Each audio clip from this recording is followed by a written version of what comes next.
Optimistic. I do not think I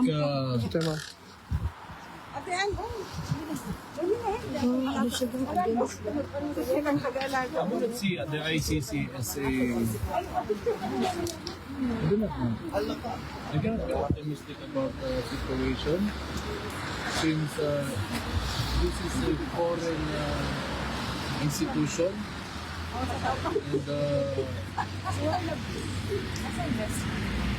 I do not know, it has its own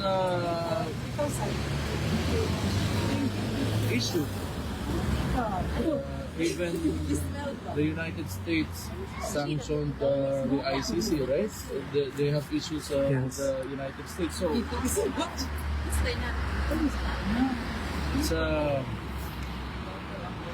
hindi ko alam talaga. I do not trust this thing that you call the ICC.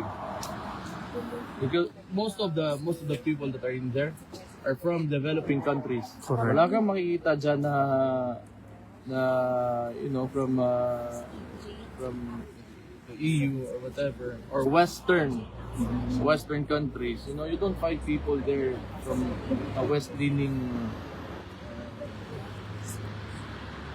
nation. So they just use this institution to intervene in the domestic affairs of a country. And I do not know how, but that's my theory. Well, let's just leave it at that. But that's my observation. So,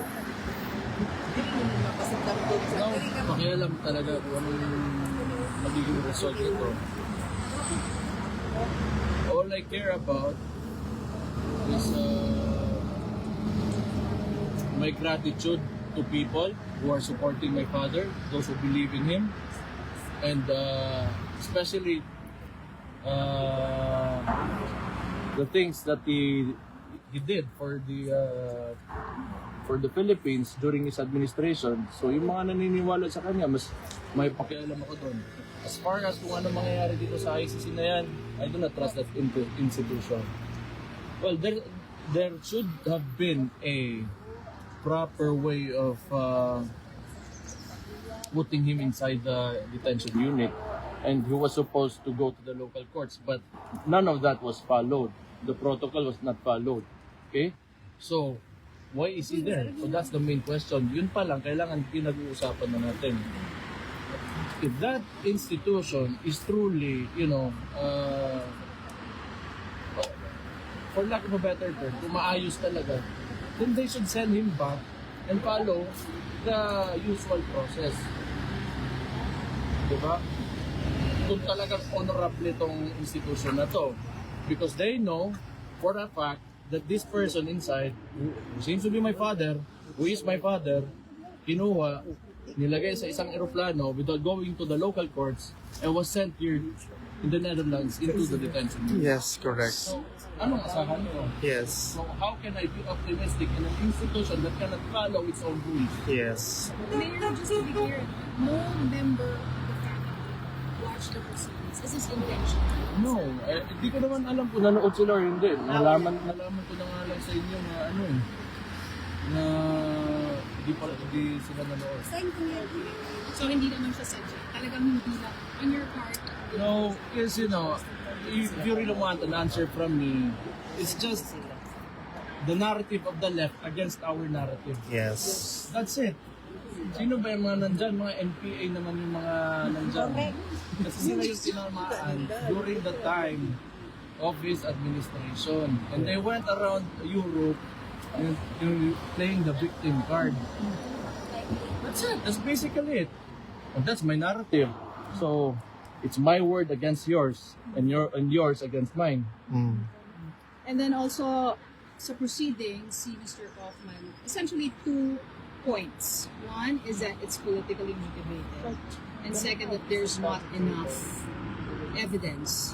Kung sa politically motivated, may mga marines na lumabas. Tapos he wants to look into the participation of former Senator Trillanes. That's why everything is speculative in this situation. That's why I don't want to listen anymore, because it started, you know, with romanticizing what could just have been, let's say, a result of the policies that was enforced during the time of his administration. Ngayon, I really don't know. I really don't know. It's a complex situation. You have the ICC involved, and we have these people from the Philippines who are left-leaning, and you know how these are socialist states, you know, the European Union. So there's so much ambiguity around everything that's happening right now. Do you think your family should prepare for any eventuality given? We're always prepared. We're always prepared. Even my father is prepared. Wala kami dito para iiyak lang.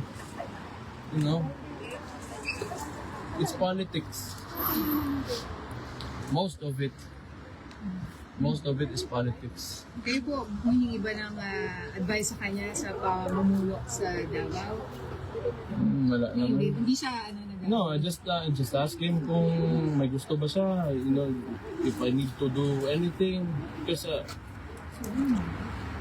maayos naman yung lugar na yan. From his time, it has been improving. So, I do not know. I'm not supposed to be the one that's saying this because, you know, like, we just won the election just recently.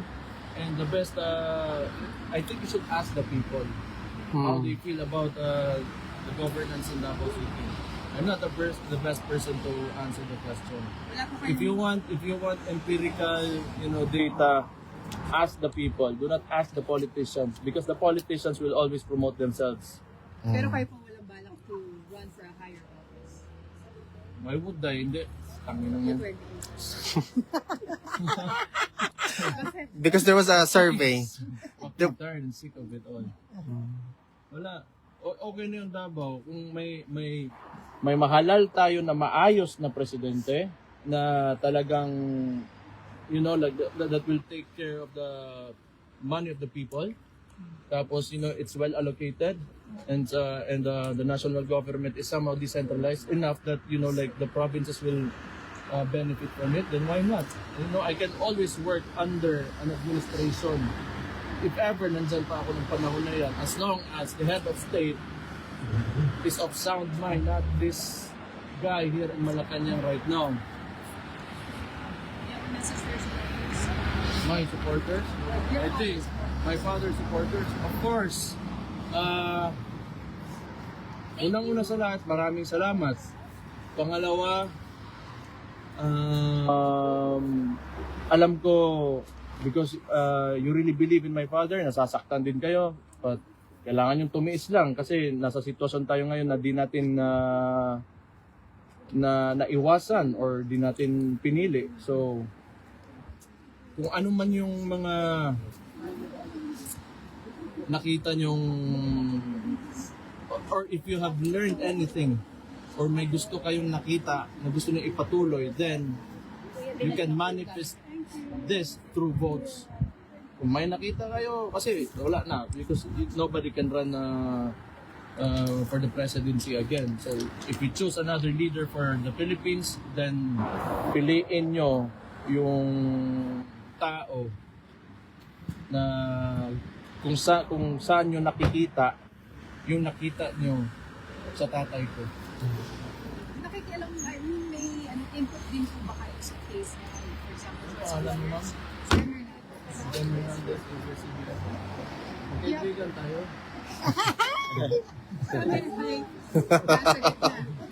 Okay. So what's your question again? You were saying? Wala tuloy ako. Mayor, May tanong si Alvin tuloy. sige. Mayor, what's the first thing that former president asked about Davao when he saw you? Kumusta lang. Kumusta lang. Dapat sinabi ko, nag-oath na ako. Ako na yung mayor. Okay. Sabi ko, pag bumalik ka, di ibalik, pagka ikaw na, ibalik ka lang namin doon sa as mayor. Gusto pa rin niya to be mayor. Hindi, sabi niya, ayun yun eh. Pero, alam mo, yung tatay ko dyan sa Davao, kahit ayaw niya pa, people would go to his house and force him to file, a certificate of candidacy. So, and I don't think he's going to deny these people who come to him who want to him as the mayor. Mayor, what's your reaction about those individuals, particularly asking sort of due process? Should an arrest warrant against the ICC be presented to them? I do not know. That's why, diba, I explained earlier. Why would we talk about due process when it has not been followed? There's a precedence na nangyari na eh, yung sa tatay ko. So ngayon, kung may ICC pa, kukunin si Pato, kukunin whoever yung kukunin nila, bakit mag-uusap pa tayo ng due process? Kasi gagawin lang naman ng administrasyon na to and whoever they're conniving with kung ano yung gusto nila. They do not look at the law. They do not follow the processes. So why would we talk about it? Why even discuss it? What's the point? Correct. You should ask them, not me. Because my opinion is, based on my observations, and I can only tell you kung ano yung nakita ko. But ask them, why do they not follow the rules? Yeah. You ask the institution, you ask the administration. Hindi niyo pinapayuan si Bato. Si Bato, hindi ko pa nakakausap yun. Matagal na kasi nagtatago, di ba?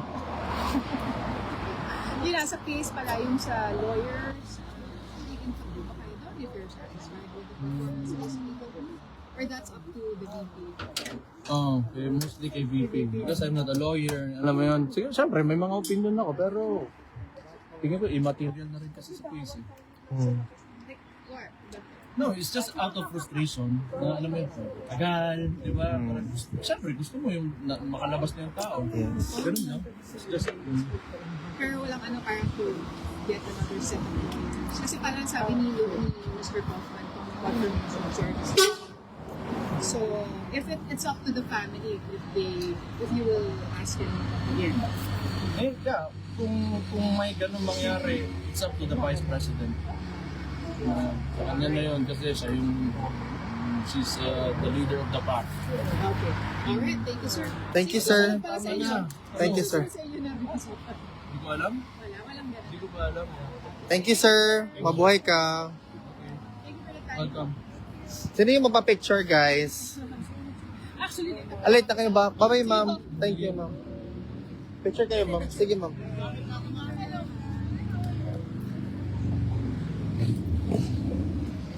Against the light, ma'am. So, paslan tayo, ma'am. O, yan, ganyan, ma'am. Ganyan. Dito daw, Mayor. Dito, sir. Hi, ma'am. Oh, bye po.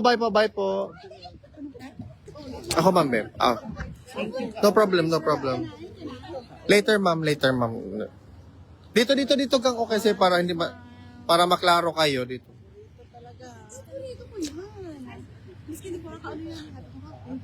Dito.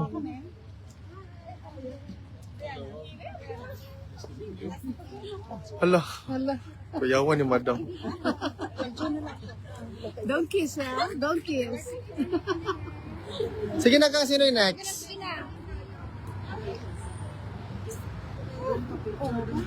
National ako, ha? Hindi Dito ka na. Hindi ko siya nakita matagal na. Pa-picture. Siyempre.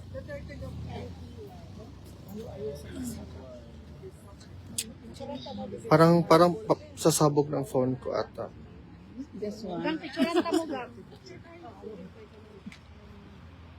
Dito ate para ano. Dito ka parang walang Dito, dili kang okay ang dili kay parang against the light magud gang. Dito o dito dapat. Next, kinsa next? Ako dito gang. Kanang humawak. Si PRD natakpan mo. Hindi na okay lang yan. Okay na. Next. Ay, sorry. Sorry, ma'am. Ito na naman siya naman, mama. Ay, ate, ay, ani. Ah, dito ka, sir. Dito ka, sir. Dito sa gilid para pag ganyan, mao para yung light hindi maano. Sige, ma'am, ikaw naman. Sino next? Mag-group picture. Sir, pa-shout out daw si Doc Baker. Oh, Oh, wait lang, sir. Yeah. kuan, Doc Miguel Baker sa Moa kay Batoy. Ang kababata nako, ug ako ang doktor sa ako ang tanan, panglawas. Shout out sa imo ha. Salamat kayo. Kanya tanan na kitaan ni at tulang mo kay Doc Baker. Gusto ninyo mo ba? Thank you, sir. Alangan, di bayran dito anak. Tatay ka magpa-picture. Lalo na. Oh, ba? Oh. Nakita niyo. Message link ko. 13? Ha? 13. Later, ma'am. Oo. Very nice. In Rotterdam or here? Group picture. Ayaw, Sino ba mapapicture, guys? Maya, maya. Ako pa, Sige, ma'am. Picture muna, ma'am. Ma'am, ipapicture muna sa iba. isa pa ako. Ako amin ka sa Australia magpahan. Hi! Ay, pumalakuan, ma'am. Wala man na. Sorry. Oh, nila. Hello, ma'am. Hi, ma'am. Kay mo Alvin. Ha? Imot kay mga taga. Group picture na? Group picture tayo, ma'am. Sir. Tatago ka doon. Kit. Okay na mag-group. Ah, sorry, nagpapas na. Later, hi, ma'am.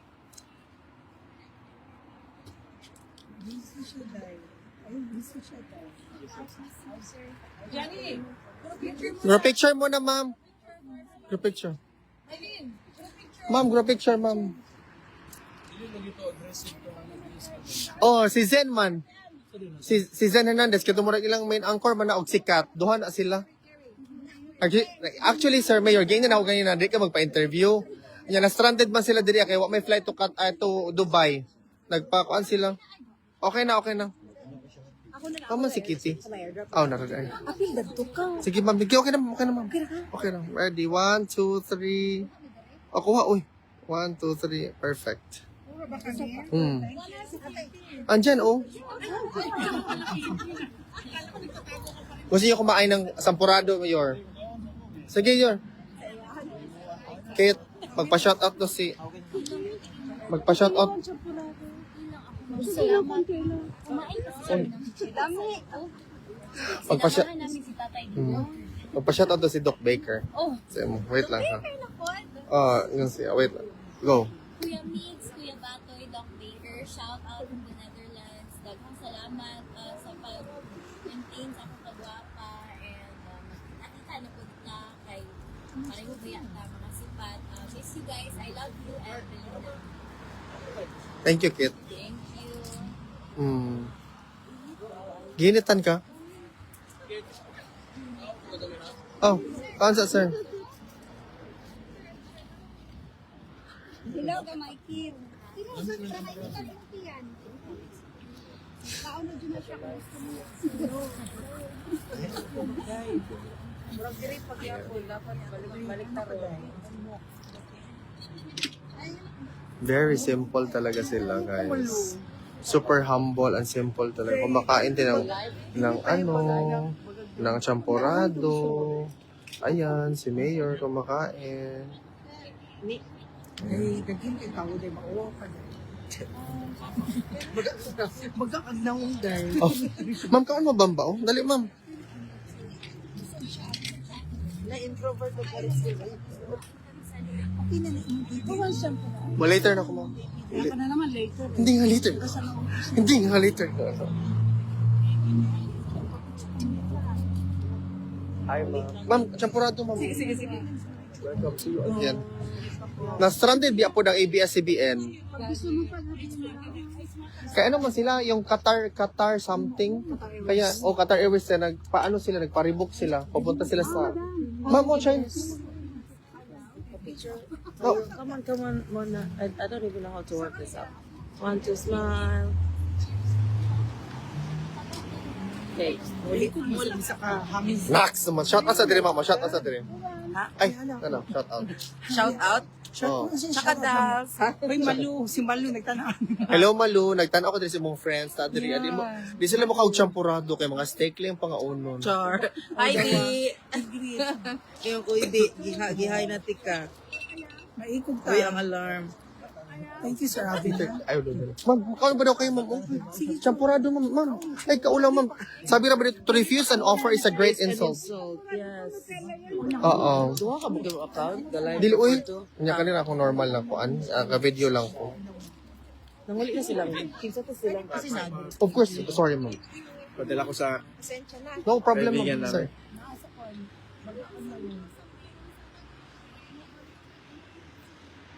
You're welcome po.